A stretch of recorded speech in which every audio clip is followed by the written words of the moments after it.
पयस्नानं समर्पयामि श्री महाकाली देवताभ्यो नमः नदी स्नानं समर्पयामि खाली खाली चरणांची आपली जागा चरणांची श्री महाकाली देवताभ्यो नमः श्री महाकाली देवताभ्यो नमः नदी स्नानं समर्पयामि ऋतस्नानं समर्पयामि मधुस्नानं समर्पयामि श्री महाकाली देवताभ्यो नमः शर्करा स्नानं समर्पयामि पंचामृत स्नानांतरेण 2 वेळा चांगलं पाणी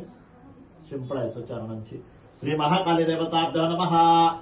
स्नानियं समर्पयामि आचमनियं समर्पयामि श्री महाकाली देवताभ्यो नमः सकल पूजार्थे गंधाक्षत पुष्पं समर्पयामि हरिद्रा कुंकुमं सकल सौभाग्य द्रव्यं चरणांची वा हरिद्रां कुंकुमं सकल सौभाग्य द्रव्यं समर्पयामि 2 वेळा पाणी तांबडात सोडा धूपं समर्पयामि दीपं समर्पयामि नैवेद्यार्थे इथे चौकोन करा पाण्याचा स्क्वेअर करायचा